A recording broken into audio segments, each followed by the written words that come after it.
जादुई तेल का खेल। जग्गू नाम का एक चोर था। वह किसी भी तिजोरी को मिनटों में खोल देता था, लेकिन वह छोटी मोटी चोरियां और छीना झपटी करके ही अपना जीवन बिता रहा था। जो कुछ भी तुम्हारे पास है उसे मेरे हवाले कर दो, वरना आत्मा का परमात्मा से मिलन करवा दूंगा। नहीं नहीं, ऐसा मत करना, मैं तुम्हें सब कुछ देता हूं। जग्गू ऐसी छोटी मोटी चोरियां करके बोर हो गया था। एक दिन बैठे बैठे उसने सोचा, आखिर कब तक मैं ऐसी छोटी मोटी चोरियां करते रहूंगा। ऐसी छोटी मोटी चोरियों की वजह से ही चोर समाज में मेरी कोई खास इज्जत नहीं है। समय आ गया है कि अब कोई बड़ा हाथ मारा जाए। एक बड़ा हाथ और फिर लाइफ सेट। उसके बाद जग्गू ने अपने शिकार की पहचान करने के लिए पूरे नगर का चक्कर लगाया और आखिर में सेठ गोवर्धन दास की हवेली के सामने पहुंचा। मुझे नहीं लगता कि सेठ गोवर्धन दास से अच्छा कोई शिकार मुझे मिलेगा। सेठ के पास करोड़ों के सोने चांदी और हीरे जवाहरात हैं। बस एक चोरी और मेरी किस्मत हमेशा के लिए बदल जाएगी। जग्गू ने कई दिनों तक कोशिश की, लेकिन पहरेदारों की वजह से उसे सेठ के घर में घुसने का मौका ही नहीं मिला। आखिर कई दिनों की कोशिशों के बाद एक दिन वह सेठ के घर में घुसने में सफल हो गया। जग्गू बचते बचाते किसी तरह तिजोरी वाले कमरे में पहुंच गया। वहां पहुंचकर उसने सावधानी से इधर उधर देखा और फिर निश्चिंत होकर थोड़ी ही देर में उसने तिजोरी खोल डाली। खुली तिजोरी देखकर उसकी आंखें आश्चर्य से खुली की खुली रह गईं। लेकिन जग्गू को आश्चर्य इसलिए हो रहा था क्योंकि उसे तिजोरी में सोने के कुछ सिक्के ही मिले। हे भगवान, तू मेरी और कितनी परीक्षा लेगा। इतनी मुश्किल से तो यहां तक पहुंचा था, लेकिन क्या मिला? सिर्फ कुछ सिक्के। अभी वह उन सिक्कों को लेने की सोच ही रहा था कि तभी उसकी नजर तिजोरी में रखी एक छोटी सी बोतल पर पड़ी। ऐसा लग रहा था जैसे उसमें तेल जैसा कोई पदार्थ हो। इन सिक्कों के बीच इस बोतल का क्या काम? ऐसा भी इस बोतल में क्या है जो सेठ ने इसे तिजोरी में संभाल कर रखा है? लगता है इस बोतल में जरूर कुछ खास है।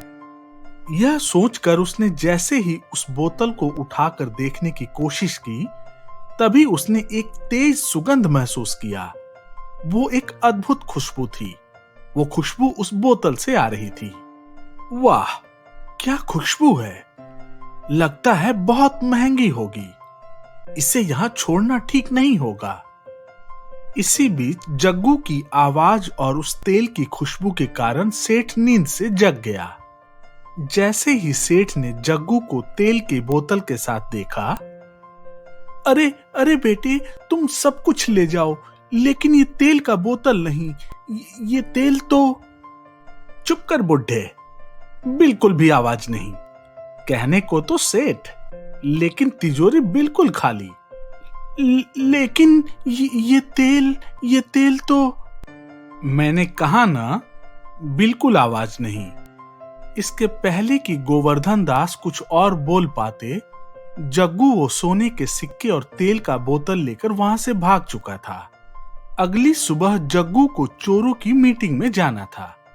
ये मीटिंग हर महीने होती थी, जहां उस एरिया के सभी चोर मिलते थे और पूरे महीने के कारनामों पर चर्चा करते थे। किसने क्या चुराया और कितनी कमाई की इत्यादि। इस महीने तो मैंने कुछ खास किया ही नहीं। मेरे पास चर्चा करने को कुछ भी नहीं है। अगर मैं ऐसे ही चला गया तो बहुत बेइज्जती हो जाएगी।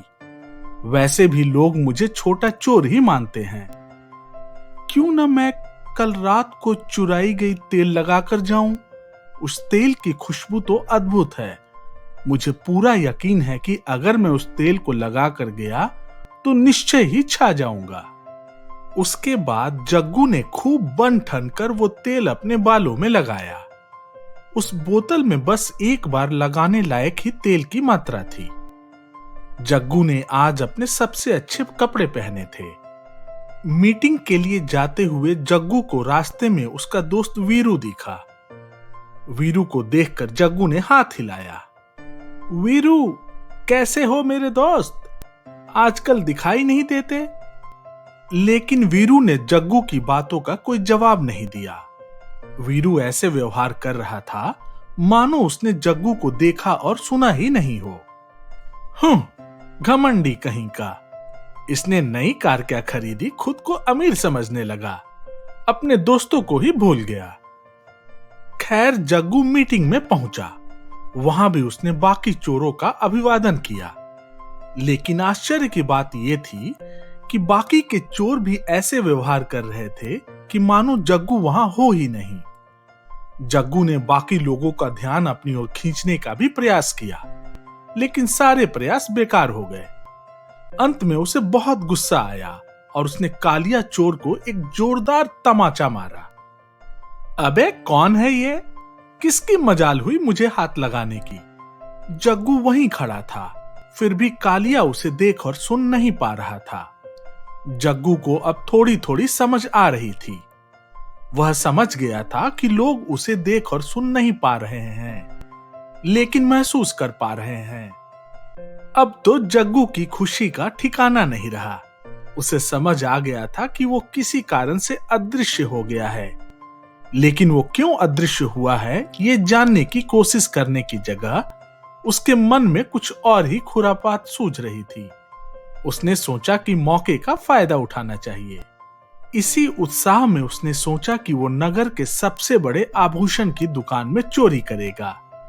बस फिर जग्गू पहुंच गया दुकान पर।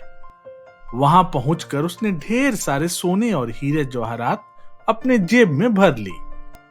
इसके अलावा उसने बाकी चीजों को एक बॉक्स में भर लिया और दुकान से निकल गया। इसी बीच आसमान में काले बादल छा गए थे और ऐसा लग रहा था कि थोड़ी ही देर में वहां जोरों की बारिश होगी। जैसे ही जग्गू दुकान से बाहर निकला, वहां भयंकर बारिश शुरू हो गई।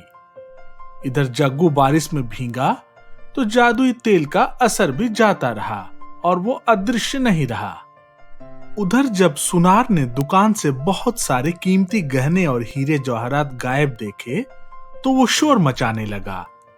इसी बीच दुकान के बाहर गार्ड ने जग्गू को बक्से के साथ देखा तो वो सारी बातें समझ गया। उसने तुरंत ही जग्गू को दबोच लिया और चोरी के सारे गहने और कीमती रत्न भी बरामद कर लिए। जग्गू की फिर जमकर पिटाई भी हुई। हाय, कमबख्तों ने एक एक हड्डी तोड़ डाली। हाय, मर गया रे। असल बात यह थी कि उसने जो सुगंधित तेल अपने सर पर लगाया था वो जादुई थी, जिसके कारण वो अदृश्य हो गया था। लेकिन पानी पड़ते ही उस जादुई तेल का असर खत्म हो जाता था और आदमी पुनः दिखने लगता था।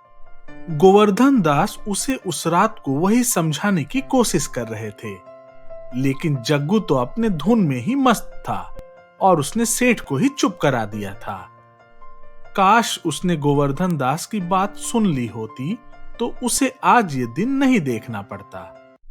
दोस्तों, हमारी ये कहानी देखने के लिए बहुत बहुत धन्यवाद।